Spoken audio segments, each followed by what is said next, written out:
Hi, welcome from across our great land to the launch of A Taste of Tomorrow. My name is Tony Bassick. I'm the director of the La Trobe Institute for Agriculture and Food.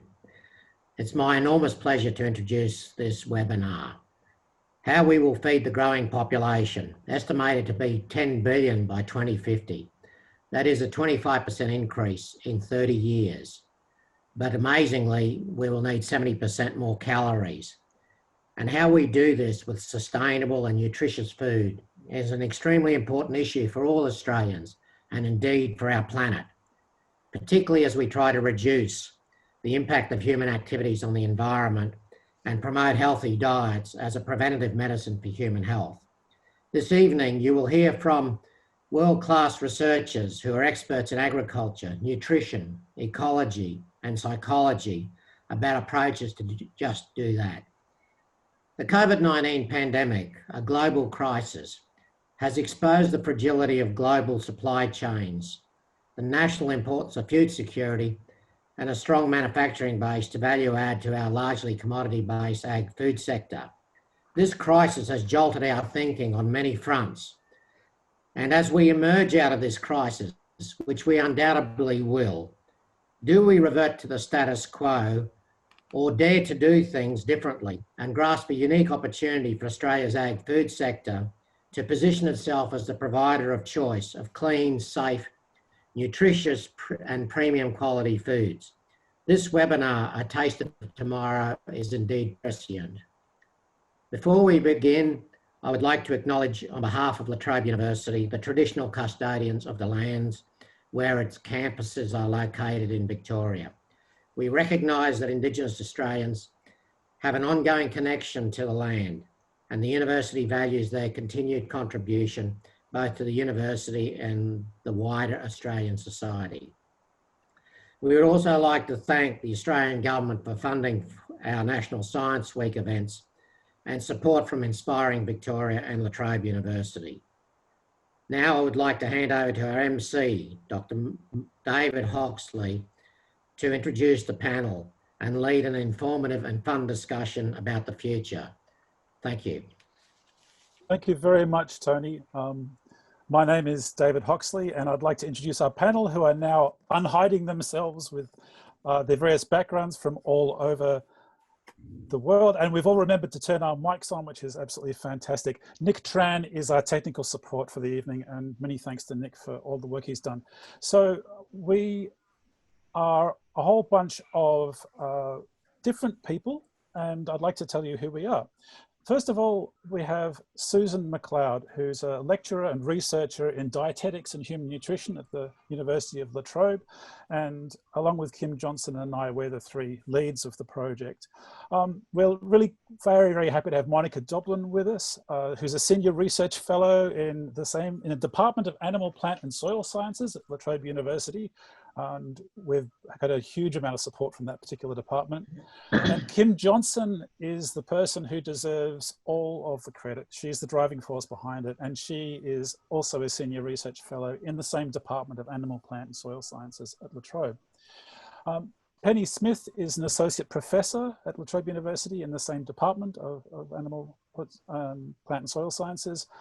And Mel Jones is a distinguished athlete who played at a very elite level, represented Australia in cricket, and is now quite a well-known commentator, and received the Medal of the Order of Australia in 2019 for her services to Australian sport and media. And we have Martin Steinbauer, who is an associate professor in the Department of Ecology, Environment and Evolution at La Trobe University. Thanks, Martin. And we have Matthew Ruby, who is a lecturer in the Department of Psychology. And just before we were getting ready, he was wearing this absolutely amazing onesie with koala bears on it. And I hope it comes out for question time. So it was awesome. The way this is going to work is that I'm going to effectively be the dungeon master if you play role-playing games. We're going to conduct a hypothetical scenario, which I'll introduce. And as we go through the story, I'll invite all the different panelists to try and solve the problem which we have posed. And this is a way to illustrate how scientists from different fields work together to solve problems. I really encourage you to start putting questions into the Q&A part of your webinar screen down the bottom. And at the end, after about 45 minutes, we're going to have a very generous amount of time for questions for our panel. And that's probably the most enjoyable part in many ways, when we get a chance to get the questions you throw at us and think on our feet a little bit. So with no further throat clearing from me, I would like you to consider the United States in 2021.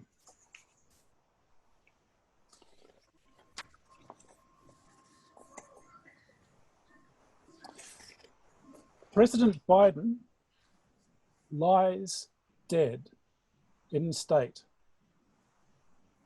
He's been felled by, tragically, yet another pandemic, another virus that crossed the species barrier from sheep to animals and roared out of New Zealand and destroyed globes since we're almost recovering from the previous coronavirus.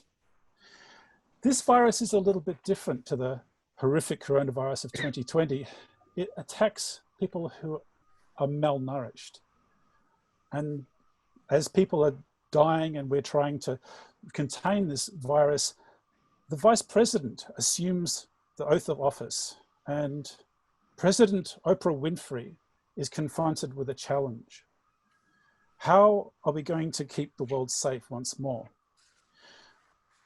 What Oprah has found out, though, surprisingly, is that the malnourished citizens of the world are not concentrated merely in countries like perhaps India or parts of South America or parts of Southeast Asia, but also in rural Kentucky as well. This brings it very close to home. So Oprah decides to rejoin the World Health Organization, increase the funding, and appoints someone by the name of Susan McLeod to run the task force that's going to save the planet. No pressure. Susan, President Winfrey has you in the Oval Office, and she says, Susan, explain to me, please, how can people in the United States, the richest country on earth, possibly be malnourished?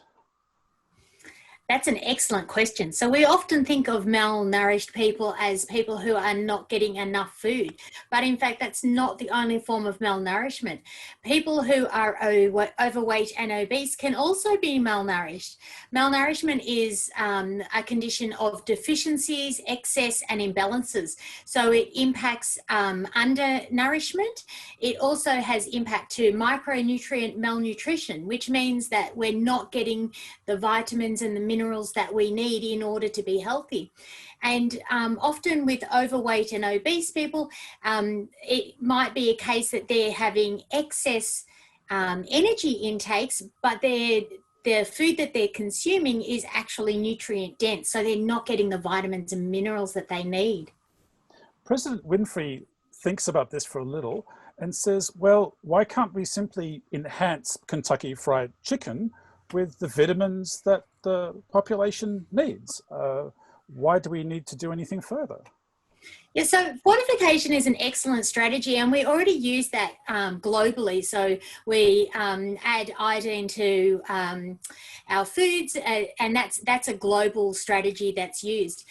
Supplements definitely have a place in our society, but they really can't replace a healthy diet. We need to address a healthy diet with fresh food, and then supplements would really only be used to address inadequacies in our diet. So fresh food is really the answer that we need. President Winfrey is not convinced and decides to put it to a plebiscite. And we're going to do that for you, the audience. So everyone watching this webinar has now got an opportunity to imagine that you are in the United States and vote on this poll, a little bit of direct democracy. So let's go and see what the numbers are. Is it better to recommend supplements to the people of Kentucky or to ship them fresh food?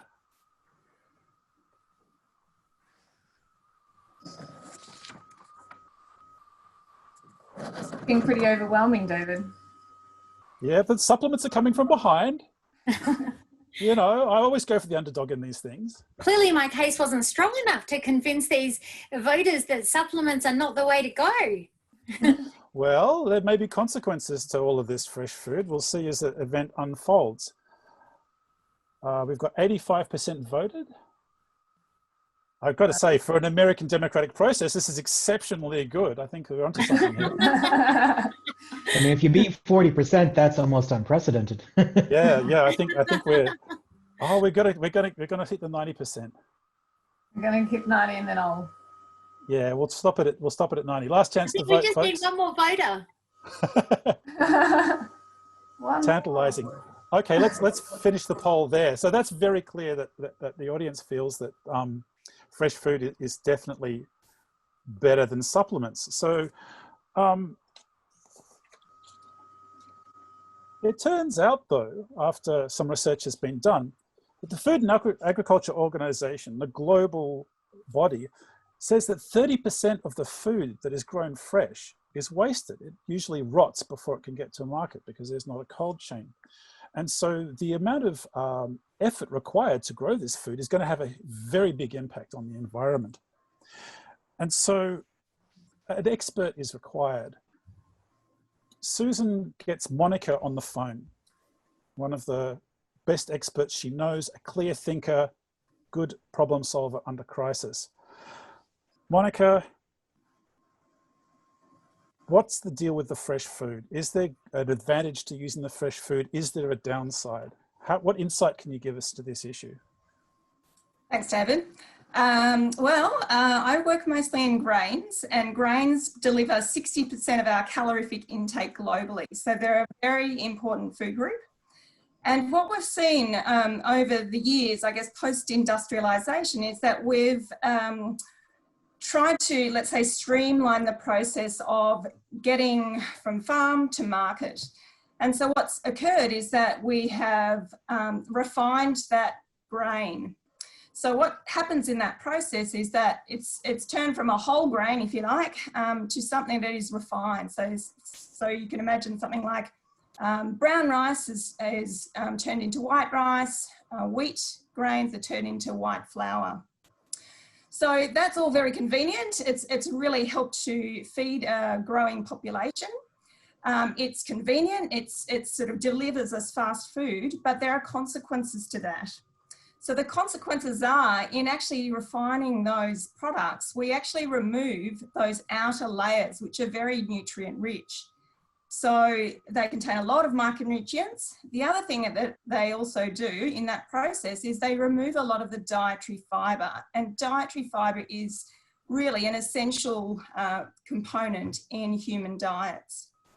So in grains, actually, most of that dietary fibre is from the outer layer of each cell called the cell wall, and that is composed of complex carbohydrates. So we have complex carbohydrates inside cells, and that's mostly starch, and that is generally degraded as it goes through the gastrointestinal tract, and that's where we get lots of our energy from. But the other type of dietary fibre, our enzymes in our body aren't able to break those down. And so what happens is that that food moves into our gastrointestinal tract and then is fermented in the large intestine. And it's there where all our microbiota use that as an energy source and produce health promoting components that help us physiologically. So in fact, it's actually soluble dietary fibre that is a really important component in our diet. And so we should definitely be eating more soluble dietary fibre and probably less of that refined food that we've been eating too much of. Thank you very much, Monica. So Susan, you've got a very complex picture there. Processing allows things not to rot as much, and so you can prevent waste, but it removes some of the nutrition. This is a Solomonic choice to make. Which way are you going to go? Are you going to go the fresh or are you going to go the processed? Well, I still think I'm going to go the fresh. There's always room for some processing, but I think still I'm in camp fresh. So the decision's been made, the die is cast. We need somebody who can take on a big project. Someone's got to help the world grow all this fresh food, all of this enormous amount of nutrients that's got to be kept alive so it can feed the malnourished people of Kentucky and the rest of the world so they don't fall prey to this horrible, horrible virus. we need a superwoman. Kim Johnson, how are you going to grow this food? We need a diversity of protein sources. So we need just not one crop, we need loads of crops and loads of animals and all kind of diverse sources that we can get. And ideally, we want those to be as sustainable as possible. So I'm actually going to throw to something which I think is an amazing crop and something that we should definitely be eating so much more of, and something that in agricultural systems is just gold star. And that to me is the legumes. And I think we need to be eating more legumes. They're the ones that agriculturally are just fantastic, and nutritionally absolute superstars. They are so good for our bodies. But I'm just interested to know how many people actually eat legumes and what types of legumes they eat, because there's a diverse range of them out there for a start. They can grow in all parts of Australia. Let's see who eats them. I think we need a poll. Let's have a poll. Come on, tell us how many legumes you eat. I ate some legumes for dinner, and it's getting pretty close in here, but that's too much information. I mean, I go through industrial amounts of hummus myself, so chickpeas, lots and lots of chickpeas. Yep. Oh, they're coming in thick and fast. This is awesome. Yeah, thank you so much, audience, for participating in these polls. We've only got one person who avoids them because of the intestinal biology. So we're pretty brave. Do you reckon we can squeeze a few more votes out? I think we're at 87%. I want to crack that 90. Come on, democracy. We're such nerds. Love a percentage. No, I think that's all right, a lot. let's show them. Wow. Nuts, beans, but chickpeas are actually 60 out of 91. 2/3 of our audience are comfortable with eating lentils. So that's excellent to get those results. Hopefully they're eating peanuts, which are the legume, and not just normal nuts. Yes, well, that's its subtlety, isn't it? Not all nuts are legumes. So President Winfrey is extremely impressed with talent in Australia and decides that Australia is the place to grow the legumes. She's looked at a map. There's a lot of Australia. If you convert it to a legume farm, you could probably grow enough for the entire world and no one else would have to change. So she commands Susan to make it so. And Susan doesn't want to say no to President Winfrey because, let's face it, there's a lot of money involved and it's an opportunity for Australia. But she does need a legume expert who can call the reality on this one. So she calls on Penelope Smith to ask. So Susan, ask Penelope, is it possible to turn Australia into a legume farm? Penelope, what can we do? We need to grow an awful lot to feed the citizens of Kentucky. Can we do it? Well, at the moment, we grow quite a lot of legumes. We grow about 1.8 million hectares of legumes, but we could probably grow a lot more. The thing that at the moment is that we export a lot of our crop.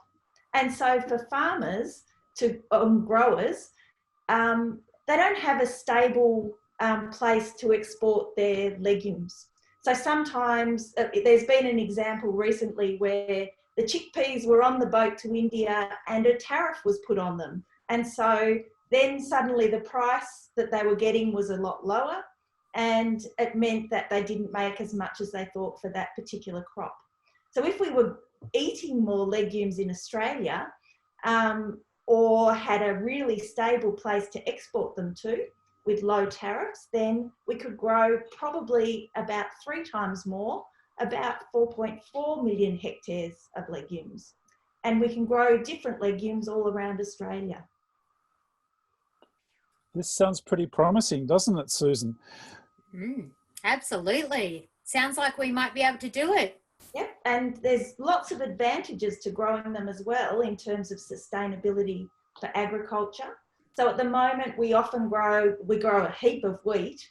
By putting legumes into a rotation where we grow first wheat and then legumes, and then wheat again perhaps, or some other crop, legumes can fix nitrogen out of the air by having a symbiosis with a bacteria.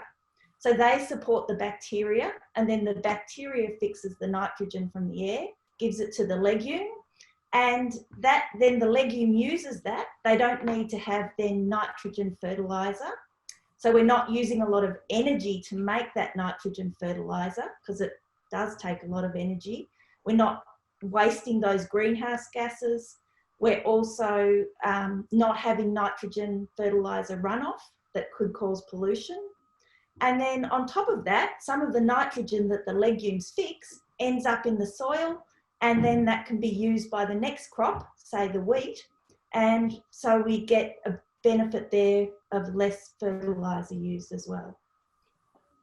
So they're a great sustainable answer. Well, Susan, what's the call? Are we going to turn Australia into a legume factory? Let's do it. Let's turn it into a legume factory. I can't see any downside to this at the moment. So instead of shipping iron ore and dirt across the world, we're going to ship legumes, and this happens. So we have 100,000 tons of chickpeas sitting in the wharves, ready to go to Kentucky. Luckily, chickpeas keep rather well once they're dried, interestingly. They're not as prone to spoilage as some of the other fresh foods that you might have. The governor of Kentucky rings up Susan, says, I won't attempt the accent. Susan, what the hell are we going to do with all these chickpeas? How are we going to feed people these chickpeas? We can't just shove it down their throats. You know, we're good with chicken, but what about the chickpeas? Yeah, so we need some recipes. Well, there's a few things that we can do. One of the, like an easy solution is looking at a snack food. So roasted chickpeas are an excellent snack. And in fact, the trends towards snacking now is that 1/3 of people's daily energy intake comes from snack foods, but that's not really the answer that we want. So that's definitely one thing that we can do, but we need a meal. We need some way of feeding people. So how about we hit them with the food that Americans seem to love the most, and we make a burger. So maybe like a freedom burger, we make the patties out of chickpeas or something like that. We will need to think about the bun though, because chickpeas are missing a couple of the essential amino acids, but if we come up with a really good bun, then we can complement that and deliver all the essential amino acids that people need in their diet. So President Winfrey realizes that the cultural ambassador is required in order to sell this chickpea diet. She rings up her mate, Snoop Dogg, and says, Snoop, love your work in the kitchen. We need you to get out there and just find a way for this to be palatable. And Snoop says, again, I will not attempt to do the accent. I think the solution here is to use hemp. It's a wonderful product. I've used it all my life and it has great benefits. Susan, perhaps you need to get a second opinion on this strategy. Do you want to ask Monica for help on this one? I think I do. Monica, what do you think? Can we use hemp seeds to complement our burgers? Yes, absolutely. Yes, so they can definitely be used as an ingredient in the burger buns. Hemp seed is a fantastic nutritious food. It has got the bee's knees in terms of what you would want is the nutritious food in it. So we've got high amounts of fats and the type of sustainable products that can potentially be used in Australia. So hemp is a great thing, but it is apparent there may be a marketing issue here. We need somebody who can be the face of the hemp enhanced freedom burger, who glows with health, is somebody who just personifies pure living and elite performance. Mel Jones, you are asked to be the face of the freedom burger. Would you eat the freedom burger as we have described it? Well, I'd just like to say that although I'm an Australian, I did vote for Oprah Winfrey to become president through a Russian website. So I probably just need to declare that first and foremost. Most definitely. Oh, yes, Vladimir. Yes. That's yes, that's right. Most definitely. And as a traveller for work, very lucky to go to a variety of countries around the world. So I've tasted a variety of different foods. This is something that I most definitely would get involved in eating the Freedom Burger. However, there was one glitch, and it was just the fact that after people started eating these fantastic burgers, people started to feel a little bit sluggish. And you know that as an athlete, you can't be sluggish these days. You've got to be up and about as much as you possibly can. And what we found was that because we'd taken the meat out of the burger, we were suffering from deficiencies in B12 and iron. So I had chat to my very close mate, Oprah, President Winfrey to most people. And she decided that we had to put meat back into the burger. But then, of course, we then started to have a bit of a chat about this, and we realised that if we're putting meat back into it, we're trying to cook at least 2 billion burgers a day. To do that, we're then all of a sudden having to cut down all the world's rainforests. Now, I mentioned I travel a lot, so I'm already quite concerned about my carbon footprint. So then, of course, we add this on top of it all, and that's just not a good space to be. So crisis meeting called, and would you believe it, insects were suggested as an alternative. So, Susan, crazy talk. Excellent. I love it. Who's your insect man? Well, I think my insect man, I'm going to have to send that over to Martin to talk to us about insects. Insects are fantastic. I can't wait to hear what you've got to say about them. Well, typical humanity. You have to wait until you're in a bloody crisis before you pay insects any.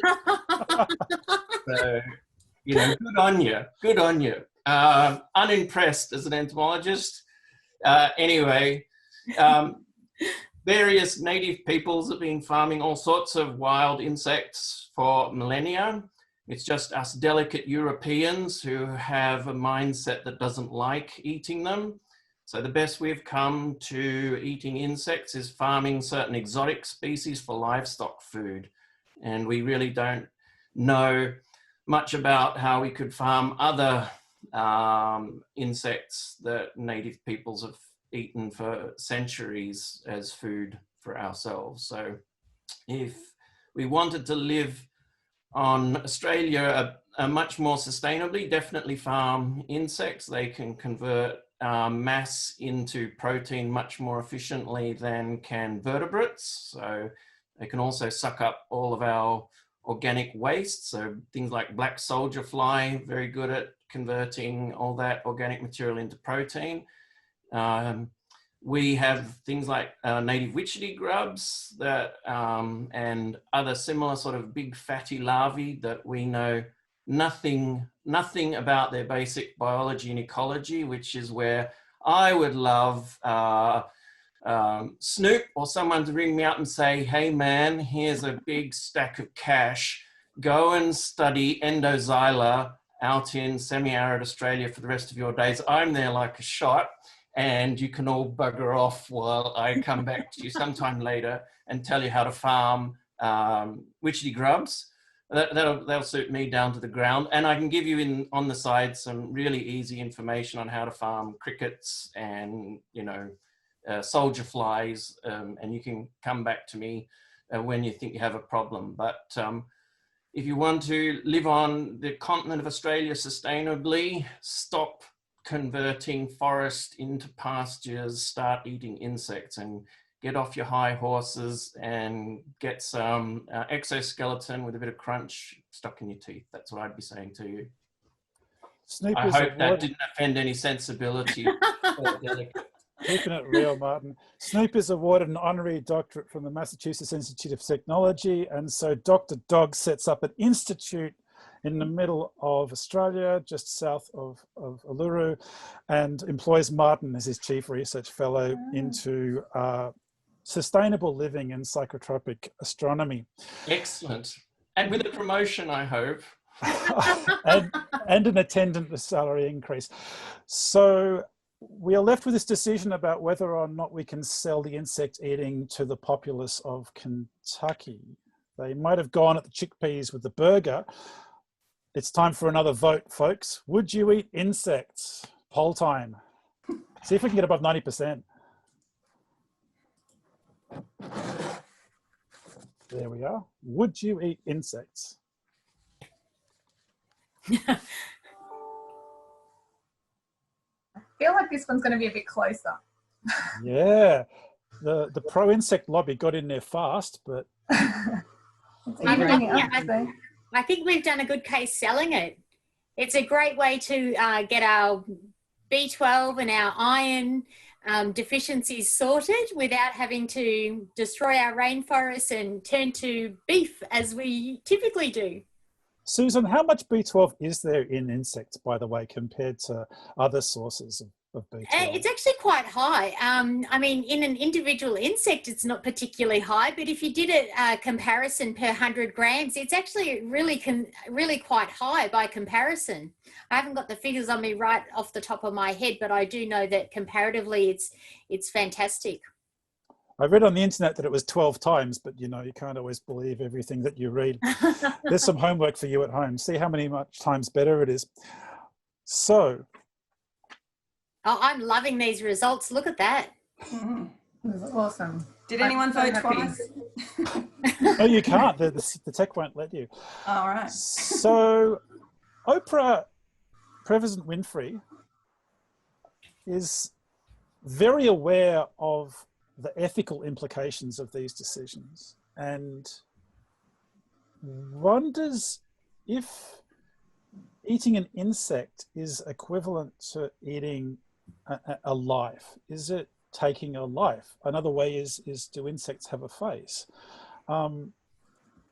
We need to think about this for many reasons, and it turns out that as part of the network of Australian academics who are involved in this project, there is an expert on this very question. So Oprah picks up the phone to Matt as he's just got out of the shower and into his onesie. The onesie will come later. Please hold for President Winfrey. And she's, again, I won't do the accent, but Matt, tell me, what's the story? What's the karma for eating insects? Are we going to pay for this in the next cycle? So this is very much an open question and something that a lot of my recent research examines. So if you ask most people how they feel about eating insects, we find that a majority of them, quite similar to what we got here, are at least willing to consider trying it. And it's only a relatively small number of people that express explicit concern about the ethics of doing so, because most people are of the opinion that, you know, insects don't really suffer. They probably don't feel pain that much. So, And if they're correct, in that case, then we're probably off the hook karmically. But if we're wrong, if it turns out that insects actually do suffer, I mean, it'll take so many thousands of insects to produce as much, probably more than thousands, to produce as much meat as, for example, a chicken or a cow. So, you know, are we potentially increasing animal suffering if the insects are suffering? And that's one of the reasons why I particularly like black soldier fly larvae, is because from an ethical standpoint, very conveniently, when they hatch, they go around eating, and as Martin has mentioned, you can feed them any old crap, quite literally, and they grow quite well on it. And then they reach a point where they go into torpor and they are unconscious. So theoretically, if you were to kill them then when they were fast asleep, they wouldn't suffer. You're still taking a life, but you're not shortening it by a lot because they have very short life cycles. So from an ethical standpoint, you might be off the hook a little bit. So a kind of a insect version of Soylent Green. Yes. So Mel, you know you're going to have to sell this ultimately. It comes to you to ask Matthew, how do we overcome people's revulsions when it comes to eating food they're not aware of? Yes. So insects are one of those things, as Martin has said, that there are many people around the world that have been eating insects and enjoying them for a very, very long time. Current estimates are that about 1 billion of the Earth's people in the present day regularly eat insects, and to them it's a perfectly normal thing to do. And if we zoom back a bit in terms of what was considered normal and disgusting food in many parts of Western Europe, North America, and Australia. You look back into when sushi was first introduced to the United States back in the 60s or so, and people were revolted. Why would you possibly want to eat raw fish? Oh my God, it was just so horrifying. You fast forward to now, and there's, last time I checked, over 6,000 different sushi restaurants in the United States. In some parts, it might as well be a basic food group. People have really taken to it. Or you look at things like oysters and lobsters that, the first person who came across them must have been pretty hungry to think, yeah, I want to crack open this rock-like looking thing and slurp up what looks like a glob of mucus. But, in many cultures around the world, oysters are a delicacy. Lobsters, which, pardon the entomological or scientific imprecision here, it's basically an underwater cockroach. I mean, it's closer to that than many other things that people eat, and yet people very happily shell out top dollar to eat a lobster. So these attitudes can change. Our research has shown that, again, a lot of people are willing to try, but they don't necessarily want the experience that Martin alluded to of getting the insect stuck in their teeth. They're much more likely to start off with, for example, having the burger bun have a bit of the black soldier fly powder baked into it. So they know it's there, but they can't see it, they can't smell it, nothing's going to get stuck in between their teeth. And once they've overcome the psychological barrier of trying it and realizing, oh, that actually tasted pretty good and I'm not dead, then they might get a bit more adventurous to get to cuisines where the insects are a little bit more visible. Thanks, Matthew. Mel Jones, you're in your condominium in the Coober Pedy Dr. Dog funded Institute for Astrophysical and Nutritional Research. You're in the kitchen there. You've got to cook up some insects. You've got to work out how you're going to sell this to the citizens of Kentucky. What's it like cooking with insects? Yeah, well, naysayers look out, because I think I'm going to turn you pretty quickly. The cooking part was really, really easy. Me, myself, a little bit nervous to begin with, because it was something so completely different, but at the same point in time, excited to be part of something that was so positive as well. So firstly, I had two components to cook with. One was the powder of the crickets, and the other was dry roasted crickets. The first part was, for particularly someone who's been through lockdown for quite some time, was that they kept very, very well. So you can pop them in the cupboard. You don't have to stress that they're going to go off or anything along those long lines. So that was fantastic. You don't have to worry about freezing things and thinking to yourself, oh, I've got nothing to eat for dinner. I've got to unfreeze something. They're there and they're ready to go. So that was brilliant as well. And they don't take up a lot of space. So that was fantastic. I started with the powder because I thought that'd be a nice, easy way in, and found that it was such a versatile component to cook with. I went with macadamia nut chocolate chip cookies, popped the powder in, so I knew I was getting that protein hit and I was getting something nice to taste with as well, which was wonderful. I popped it in smoothies and it just gave it that volume which was fantastic, but I also knew I was getting that protein kick. The tricky one was then turning to the roasted crickets, and I thought this will be interesting because they're just sitting there looking back at me. But I knew, so all I did to start with was I just popped one, and it was really nutty, crunchy, so it had a little bit of funness to it in eating it. But then the decision was, what can I put it in that is also a little bit more fun and enjoyable as well? So I went with the homemade pizza. So all of a sudden, crickets go into the pizza, you've got everything else around it, you got your fun mozzarella and all those sorts of things. So in a way, you didn't really realize you were eating them, but at the same point in time, you knew you were doing something good as well. And what I found with probably more so the powder than the roasted crickets themselves was whatever foods they're involved in, it sort of takes on that flavor. So there's no sort of, icky kind of flavor with it at all. So other than that, I think it was a fantastic, both of them were absolutely fantastic to sort of experiment with. And I'm just going to break it out here right now for everyone to realize is I have been in chats with MasterChef, and they a food to be putting in and really challenging some of the best chefs in the country. So once it's on MasterChef, we're going to win everyone over. That's absolute genius. I've got the question: when you eat the insect, do you just put the whole thing in your mouth, or do you have to peel it like a prawn? No, just pop it straight in. They're only little things. So it's like a little snack, like rather than having, you can have your peanuts, legumes, and then in another little bowl, you can have your roasted crickets and just pop them in, nice and easy. It's wonderful. So the MasterChef series is relocated to Dr. Dogg's Institute of Psychotropic Culinary Investigations, just north of Cooper Pedy. And Oprah is absolutely delighted that we found a solution to malnourishment, not only in Kentucky, but around the world. There's a sting in the tail though. All of a sudden, we need to provide a lot of insects, a huge amount of insects. Susan picks up the phone to Martin and says, Martin, help! How are we going to breed these insects? Martin, what are we going to do? We're throwing that money at you. What's the plan? We're going to crush cars and use multi-story car parks as vertical farms for growing up domestic house crickets, black soldier fly larvae, and, well, occasionally help Africans go and harvest nzenini when they are in abundance. Or we could send whole lots of Africans off and clean up, or try and clean up these desert locusts. But as the problem we found here in Australia with Australian plague locust is they got lots of bitter, nasty things in their crop. So we have to actually make them all vomit first before we can eat them. So they're not going to be, we're going to have to do some processing there, but plenty of ways to do it and much more sustainable use of land than beef, cattle and sheep running everywhere. So it's easily done, easily done. Hope that, yeah.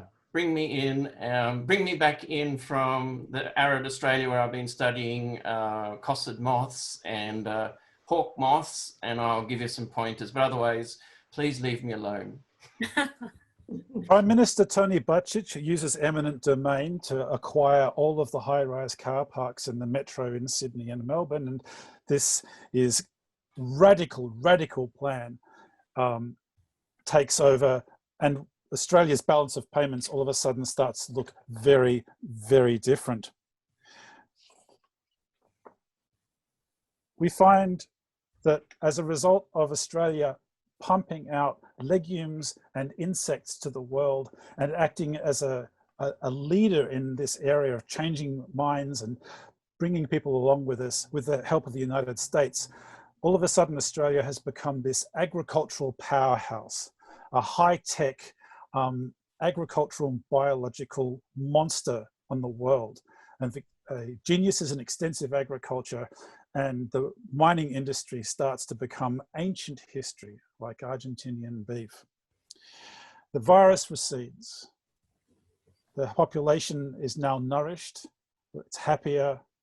World peace breaks out, and Oprah Winfrey gets herself carved into Mount Rushmore along with the other famous names, and the world breathes a great sigh of relief that 2021 did not turn out anywhere near as bad as 2020 did. That is the end of this hypothetical. Thank you very, very much to everybody for coming along, and thank you particularly to the panelists for playing along with this ridiculous scenario.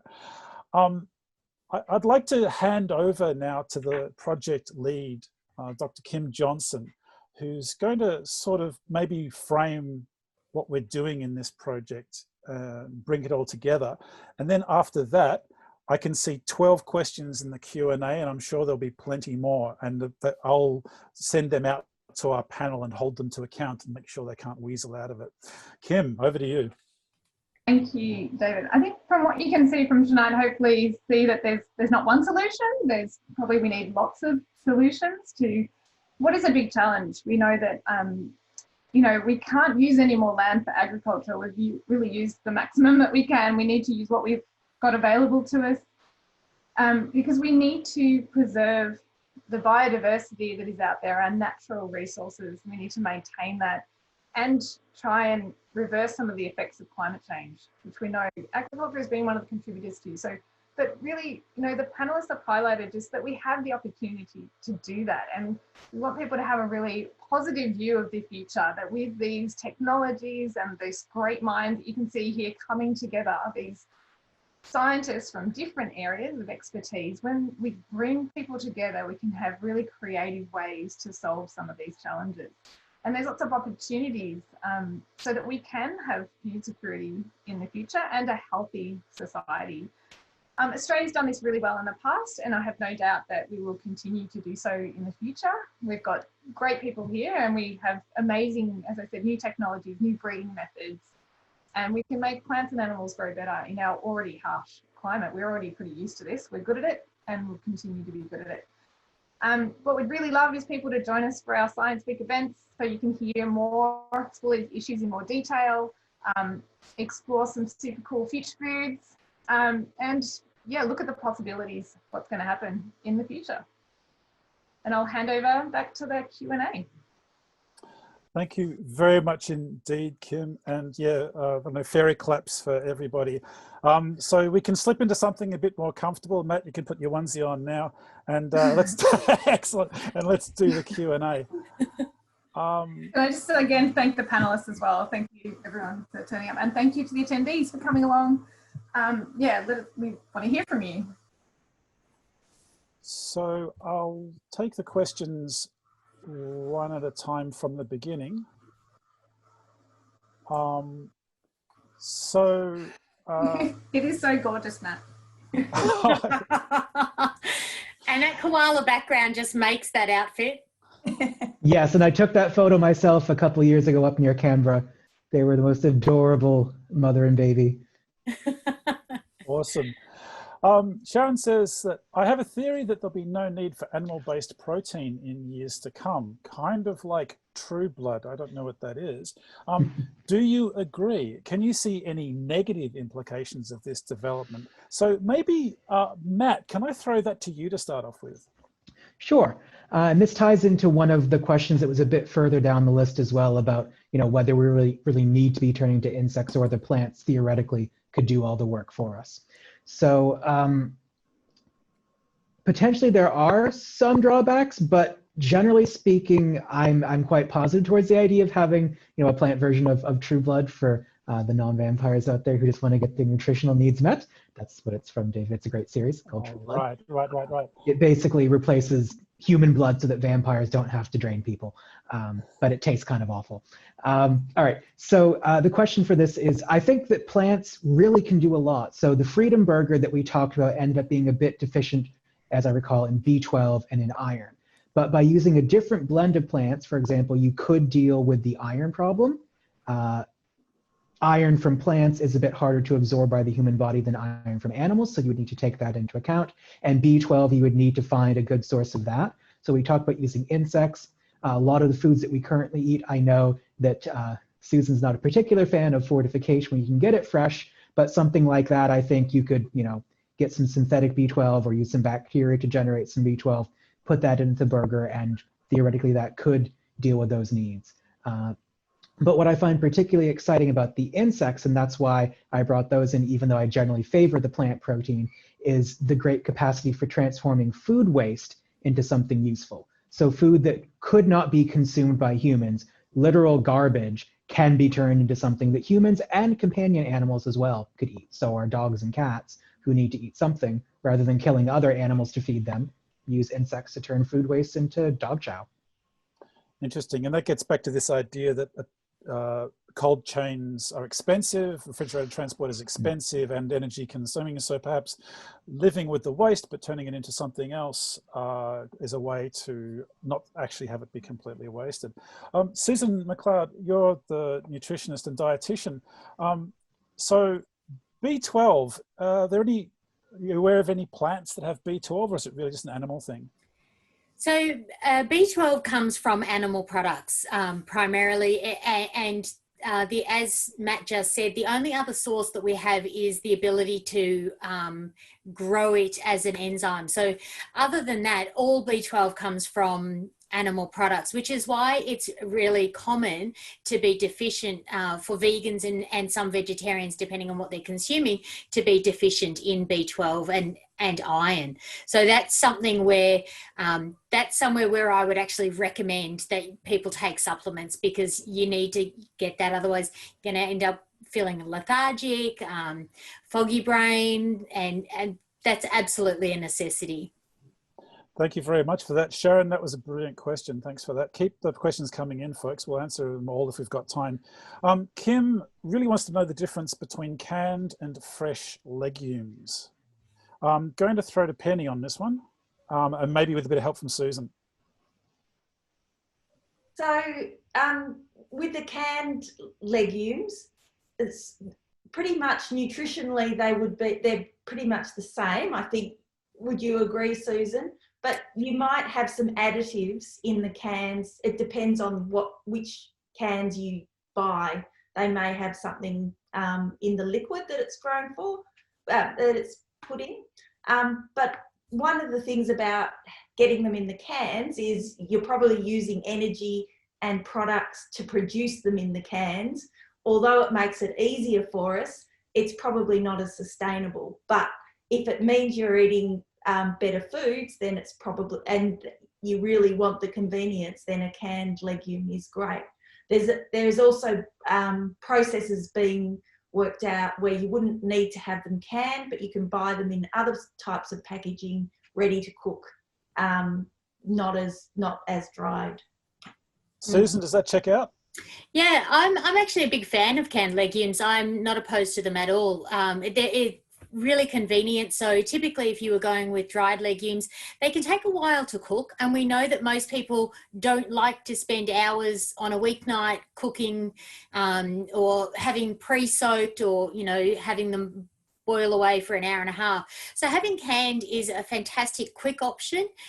There are potentially some concerns with the salt that might be in that liquid that's in there, but then the liquid of legumes is actually now being used for other purposes. So like aquafaba is a fantastic egg replacement. It's used like an egg replacement for vegans. So you can actually pour the liquid in and beat it up, and it will whip up so that it can actually be used for other purposes. So there's some really great benefits to canned. I think both have a place.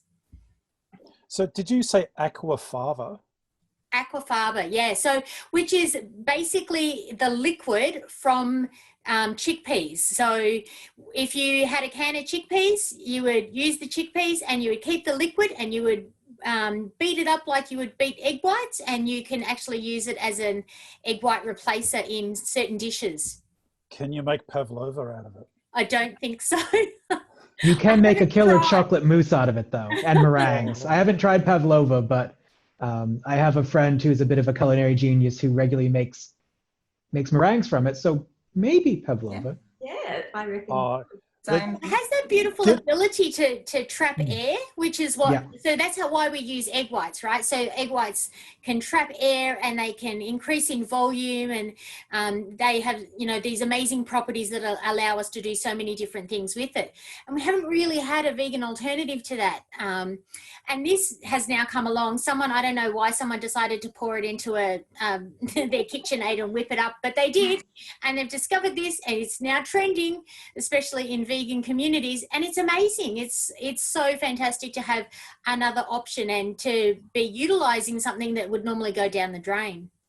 Everybody go to your cupboard right now, get a tin of chickpeas or whatever out, get the juice from it that we ordinarily throw away, put it under your KitchenAid or your whisk or whatever, dump in some caster sugar, share it on the socials. Yeah. I tell you, this could be... people saying they can make macaroons that made pavlova. I want to see them. It's got to happen. Please send us some pics. Pop it on Instagram. We would love to see those pics. An anonymous attendee has, in a similar theme, so sorry, Susan, we're going to work you a bit harder, was wondering about texturized vegetable protein. It's processed but still a legume. So we've got this kind of tension, haven't we, between processed sort of bad, legumes kind of good. How does it work? Yeah, so textured vegetable protein is usually made from soybeans, and that's great. But you wouldn't want to be having a lot of soy in your diet, because soy can be high in estrogen, and that can have other impacts. So, like everything, I would say that it is about moderation and variation. So you wouldn't just be having a textured soy protein in order to provide your protein. You want a diverse diet, and it's the same with fresh and processed. There is definitely a place for processed foods, and there's definitely a place for fresh foods. I think I would suggest that the majority of our foods be fresh, but there's absolutely a place for processed foods and canned foods and textured vegetable protein. That's excellent. Thanks, Susan. Penny, one for you, and possibly with a nod to Martin as well, keeping in mind that we've now repurposed most of the car parks to turn them into insect farms. Is it possible to grow legumes vertically, like in the sense of vertical farming? Can you do it? So Snoop Dogg obviously is an expert on hydroponics. Can he use hydroponics to grow his legumes as well? Absolutely. I've grown legumes hydroponically. We do it a lot of the time for our experiments, because then we can see where the nitrogen fixation is going on. But yes, you could. You would need lights. This is where, so then you're using energy. But maybe you could have solar powered lights that would then allow you to grow your legumes inside in some sort of big, in your car parks with the insects, because then you get everything all at once. Or maybe in Cooperpedia you can grow them underground and use the solar panels to drive it. There's a lot of interest in old factories using them for growing different, growing in a city. So you could grow legumes too, but you probably need some big areas. Maybe I'll go to Kim on this one, on a related question. We know that wheat has been bred for a long time to be a very, very efficient, agronomically efficient, I think is the phrase you used the other day when you were teaching me this stuff. Are legumes as well developed, or are they still a bit in a sort of Stone Age kind of industrial agronomically speaking? So, I mean, yeah, Tony and Monica are really good at this kind of stuff as well. But oh, sorry. Wheat is, it's one of our most ancient grains. So, and the most popular. So we've spent years perfecting it and really adapting it to different climates, especially the harsh Australian climate. But with legumes, yes, we've been growing them, but they just haven't had the same intensive breeding and attention that wheat has. And the same with things like oats, which Monica is studying. They're a popular grain, but just haven't had the same investment as other cereals. So there's so much we can do and improve them and make them more sustainable and more efficient, just like we have done for wheat. So one of the things that's happening with chickpeas is that a few years ago, a research group went into Turkey and Syria and collected a whole range of wild chickpeas, which don't grow in the same way as agronomic ones, but they've got a much wider genetic diversity. So they're adapted to a whole lot of different climates, where they don't need as much nutrient and all sorts of things like that. And so a group in Australia and as well as around the world are now trying to look for the things like stress tolerance, resistance to different diseases, and everything like that in this amazing collection of wild chickpeas. And we've got the genetic diversity stored in Victoria, in Horsham. In Horsham, that's really cool. One of the things I'd add to that, though, is that I think you've got to think about the food production systems, and that's why there's been a lot more work done on even a small subset of cereals, because they can process those. So, for example, oats, which Monica can talk about, much better in terms of soluble dietary fibre, but they can't be processed very effectively. So you eat them for breakfast, but nobody really eats oats anywhere else. Where you eat wheat several, 3-4 times a day because it can be processed into bread, pasta, etc. So the reason a lot of the research has been done on certain crops is also because the food processing systems that added to agricultural products has driven them in that sort of way. And I think that if we rethink how we have the food chain in terms of thinking how can we use the whole grain more effectively, and in fact process within the grain. I know that sounds like an oxymoron, but you can use modern technologies to modify the whole grain. That's called processing too, that actually changes the texture of the grain and then makes it more amenable to be used in foods.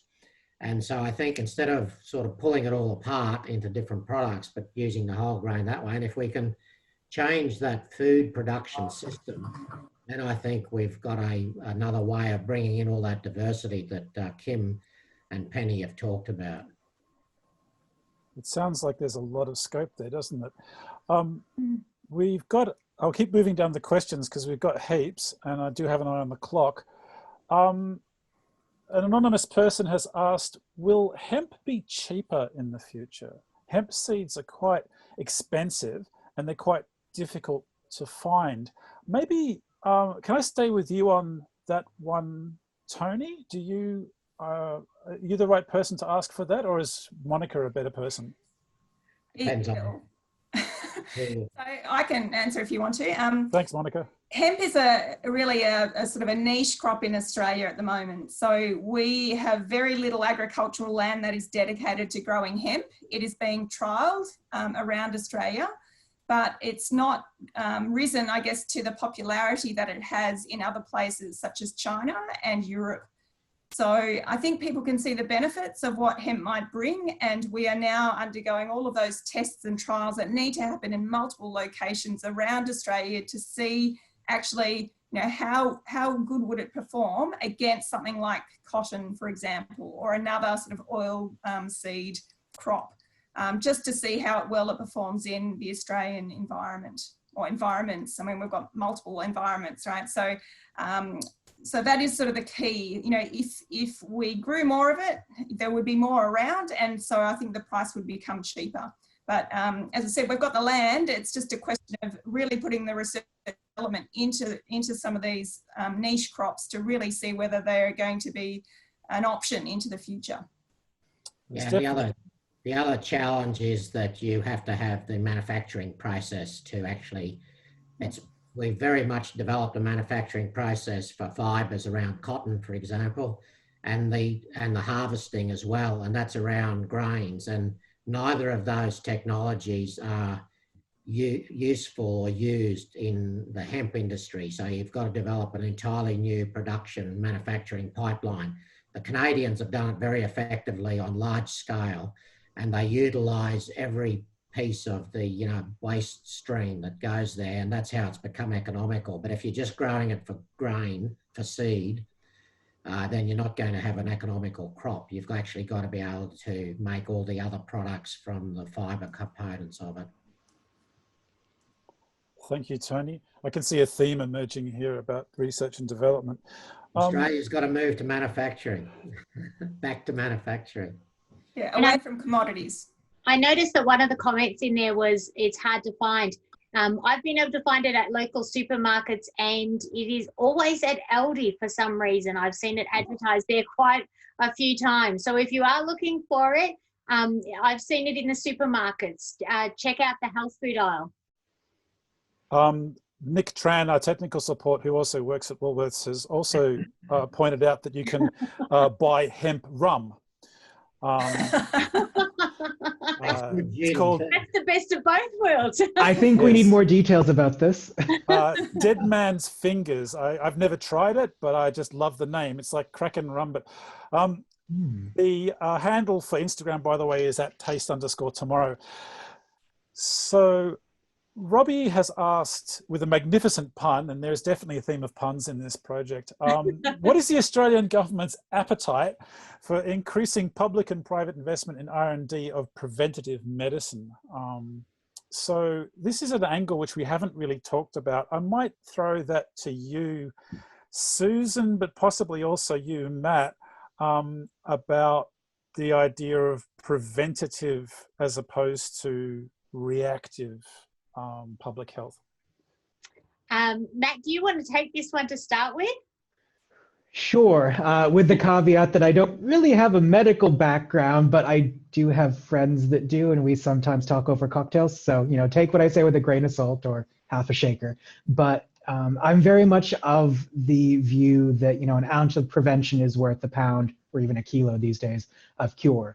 That if you can encourage people to eat healthy foods, to do things that are going to support their overall health to begin with, that's going to save you so much more money than waiting until people are sick and malnourished with heart disease and then try and get them to change their diets. If you can make those good habits start early and have food that people enjoy that's also good for them and good for the planet. I mean, again, not a medical person, but I feel like that's going to have to pay really good dividends. The health systems around the world are going to implode because of the food-related non-communicable diseases. This is not just a problem in Australia, but it's a problem in China and everywhere. And just as an example, locally, our agriculture system is worth $60 to $70 billion, and the cost to our health budget at the moment of food-related diseases is over $70 billion and growing. So the world population, we can't sustain these sorts of impacts on budgets. And as you know, the health budget's already a big significant component of most developed countries. So from a pure perspective of cost, it's going to have to be looked at because it's just overburdening now. Mel, can I maybe just sort of drag you into this a little bit? Because we're all kind of waving our PhDs in the air, ha, ha, ha, ha, ha. But what's your perspective on this, having thought about nutrition from a very elite perspective? What's your take on the idea of what is, for example, is a food-related disease? Tony talked about a food-related disease, and what's your experience been with the way we eat affecting people, how they live and what their medical outcomes are? Yeah, I'll probably tackle this from two perspectives. I think, particularly in this little lockdown phase, we've had quite a lot of chats from coaches talking to their players through this kind of process because they can't actually access them face-to-face in skills training. So a lot of the chats have actually gone to the areas that the athletes are now in a little bit more control of and have a bit more time to actually explore and get sort of, in the kitchen and see if they're actually a little bit more interested in that side of things. So what they're finding is that having had this time, they're doing their own training, but they've also got time at home to experiment a little bit more. A lot of the athletes are actually finding that even though it might have seemed a bit daunting at times, and I think a lot of athletes are coming back and saying, oh, it was too time consuming, it takes too much preparation time and all those sorts of things, that now that they're in this phase, they're actually like, actually, it's not that hard at all. And I'm actually finding a lot of benefits from it as well. So a lot of the coaches are coming back to me saying that they're finding that a lot of the athletes are now coming through on their athlete management systems, saying that they've changed their diet, and they're also finding that they're sleeping a lot better. And then there's a flow-on effect to all these other things as well. And then personally, not that I'm playing anymore, that's a long time gone. 12 months ago, I gave up, and this is going to hurt probably a few people on the panel, alcohol for 12 months as a bit of a way to see how that would affect particularly because I travel a lot and I'm in the air a lot, and recovery and being able to pick things up and sort of run with things. At the end of that, then I thought, what can I do for my next 12 months? And my challenge was more along the lines of sustainable eating. And I think just having the discussions, I think more so like this panel tonight, I think that's probably one of the preventative mechanisms that Matt was talking about that we can start to explore a little bit more. I find it fascinating that elite athletes at the high levels are still struggling with the same sort of things that those of us who are working are struggling with, like the time and the mojo and the burnt omelets and the fails and the kids not eating the food and all that stuff.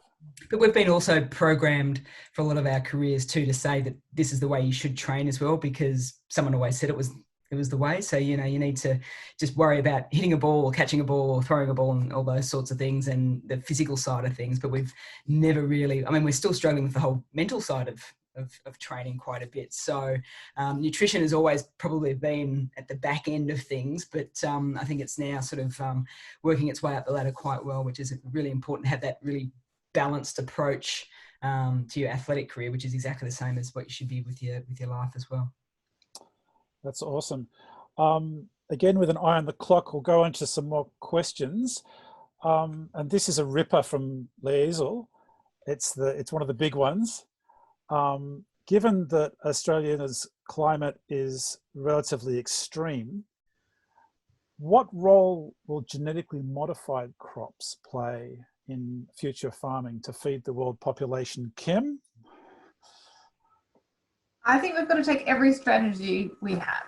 And for me, maybe as a researcher, because we use genetic modification techniques and tools all the time in our research, we're quite comfortable with it. But I can understand with people who are not so familiar with these methods that it seems really scary. But actually everything you eat is in some ways genetically modified, because it's not what it was when it was in the grass 10,000 years ago, you know, in the soil. It's changed. If you look at corn, for example, the ancient corn, you can't eat that. You know, it has been bred, and it's because of these mutations, these natural changes that plants and animals go through, and people have selected those and bred with those, that we have the foods that we have today. So for me, it's just another technique, another way of breeding. It's faster and can be much more accurate, especially with some of the techniques we have now. So things like gene editing, which people might have started to hear about, which is very accurate, specific changes. So for me, we've got to use everything in our arsenal, and that's just one of the tools that we have available to us, and we should do it. I mean, of course, within the remit of you know, checking for safety, but you know, genetically modified has been used for many years now, and you know, we have not seen any really negative effects. So let's do it. And another way to think about it is, where would we be today with modern medicine if we didn't use GM technologies to produce most of our drugs and things like that? So I think, you know, this is a gain for the psychologists and for people, but people are very happy to take GM modified materials as medicines. And in fact, in their washing powders and things like this, yet they have a very different view to having a GM or a modified food. So it's a sort of an interesting conundrum to consider. Thank you very much both for that. There are a couple of questions which I'll lump together under the same heading, which are, where can I buy crickets? I want some now from Woolies. Where can I buy cricket powder? When can we open our box? And I think to answer those questions, this is the launch. So there's no box associated with this launch. If you have a box, and for those of you who don't know what I'm talking about, you can get a Taste Tomorrow box. And inside it has got, oh, there we go. Monica, thank you very much. Monica. That's what they look like. I know, Monica. Yeah. I have it. It's fully sealed. It's bad curses come on you if you open it too soon. So for the rest of the events in this series, the remaining events, which you can still register for. And Kim, is it too late for a box, or can they squeak in? If you squeak in very fast, you can get a box, because we have been very popular, which is awesome. We love you all. And we've sent out a lot of boxes already, and we've got more to pack up, but with Melbourne lockdown, it's getting harder and harder. So please get in very quickly. So you can go to the Taste Tomorrow website. Just type in Taste Tomorrow La Trobe. There's another Taste Tomorrow website, Boo Hiss, which is something overseas, nothing to do with us. But type in Taste Tomorrow La Trobe and it'll take you straight to the events, and register there. And we'll send you out a box like Monica showed. And at the end, we'll also show you a link to the website once we've finished this.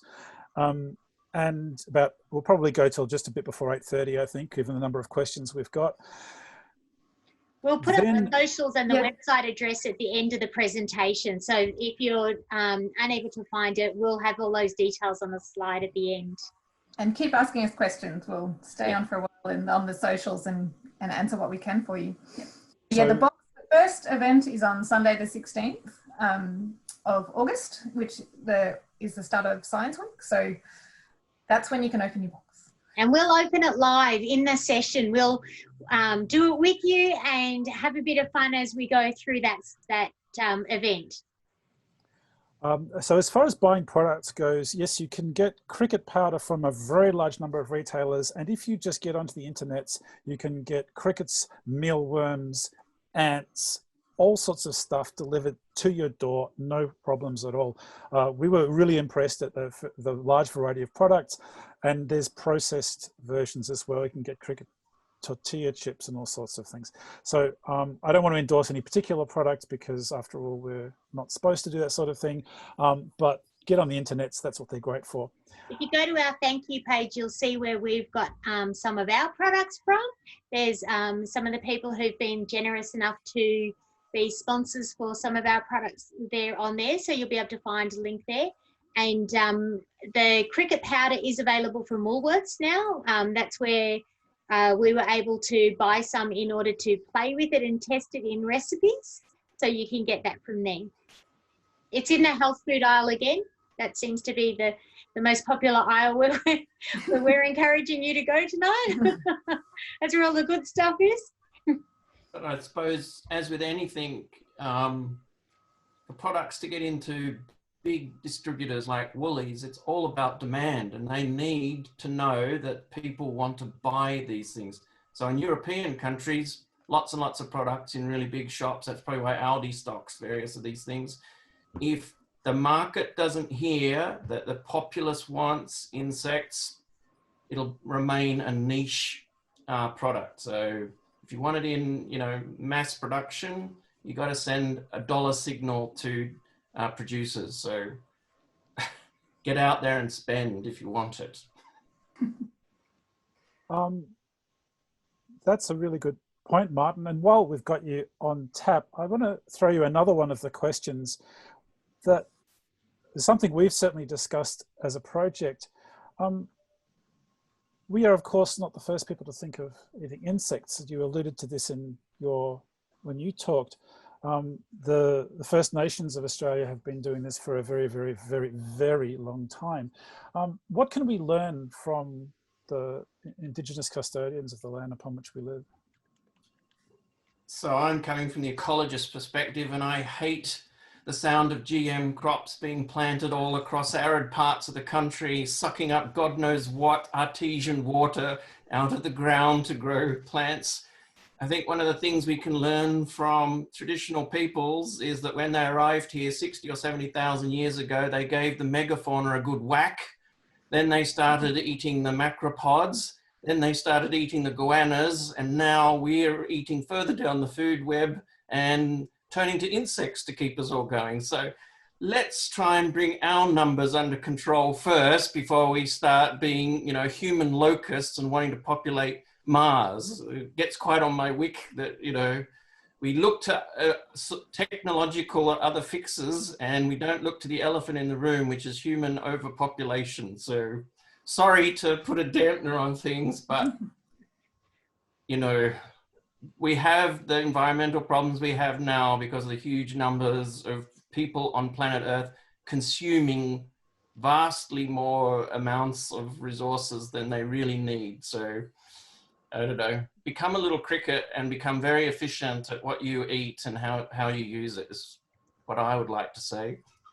I'm not sure if that's where you were going, David. But well, no, I'm really glad that you said that, because when we were doing the briefing earlier, they said the same thing. And what I like about this is that we have a disagreement. I've been waiting all evening for us to have a bit of a Barney, and everyone's been so incredibly polite. But anyone who's ever been to a scientific conference will know that it's a blood sport, because we're very interested in the truth. It's not personal, it's just business.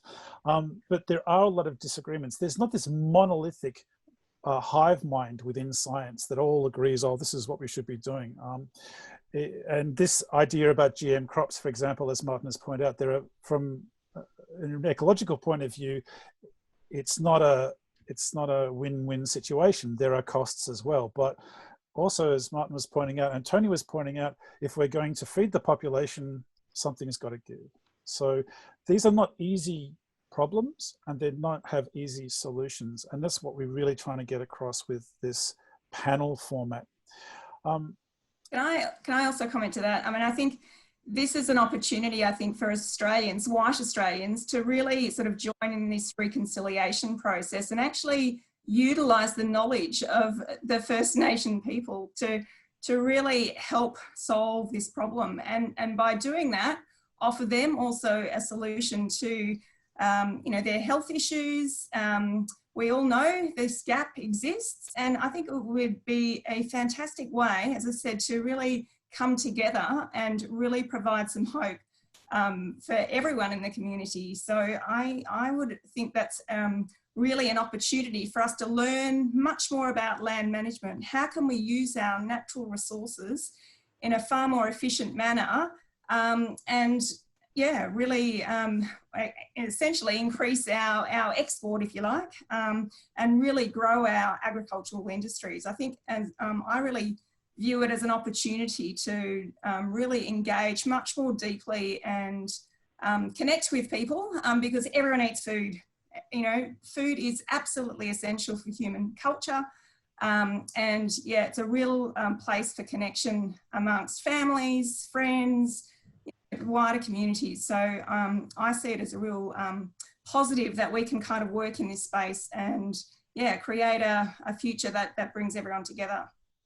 So if I can just jump in, we don't have good numbers on what the populations of Aboriginals were for thousands of years that they inhabited this continent, but I put it to you, they weren't counted in the millions by living on, the resources that this continent naturally provided in its, peaks and troughs of abundance. So, yeah. Yeah, I take your point, but I mean, I think, we could learn things like, okay, well, do we need to eat the volumes of food that we do? Could we actually eat less, but much more dense, nutritious food? I loathe going to shopping malls and seeing the amounts of wasted food that comes out of, it's just appalling. It's absolutely, everyone needs to appreciate the energy and the water and the resources that goes to putting food in your mouth. And for you to be my grandparents lived through Europe after the war, and my grandmother used to cook grass, and she would say to me, "You never waste food, Marty. You never waste food." And we are such a profligate, wasteful society. It just has to stop.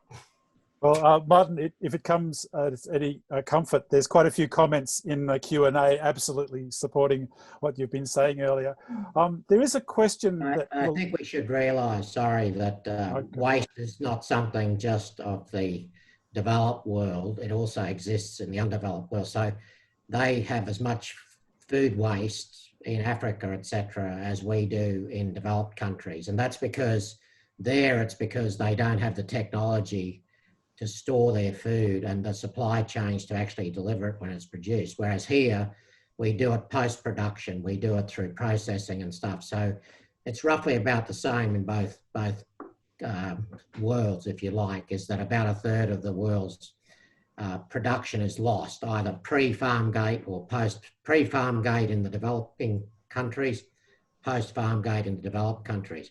But the other point I'd say about the technology, just to counter Martin, is that, a lot of research is going on to reduce the water use efficiency of crops too, and also increase photosynthetic efficiency. So there's a lot of work on reducing the mineral usages and things like that, because we can't keep sustaining putting fertilizer as well, because that's a finite resource. So much of the tech research that's going on in modern agriculture is about reducing the footprint, and that's water, nutrition, etc., etc. So it's not just about producing bigger grains, it's about reducing that footprint, which we have to do because it's a population problem that as you rightly say.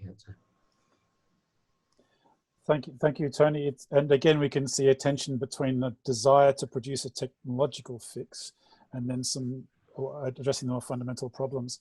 I think there's one final question before we wrap up, because it's almost 8:30, and this is, I'm not quite sure who to pitch this one to, so maybe anyone who wants to step forward can. One of the questions in the Q&A was, even if we go for these superfoods like insects or like legumes, there still seems to be an awfully large amount of packaging involved. Is there some way to try and reduce this problem? Do any of the solutions that we're talking about leverage an ability to have less packaging? And why is there so much packaging in the first place? I don't know who wants to take that one. I think there's actually an opportunity for bioplastics, so plant-based plastics that can degrade. And that's something people are looking at. And Tony, Monica and myself work in this area of these tough parts of plants, and they have the capacity to be able to be used for bioplastics. So I think we need to shift what the packaging is, definitely, because plastic pollution is becoming a massive problem.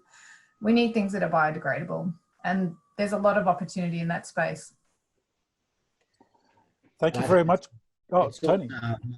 It's also a mindset that has to change because, you know, unfortunately, COVID isn't helping that situation just at the moment because we're back to repackaging everything so that nobody touches it. But under normal circumstances, we do far too much packaging.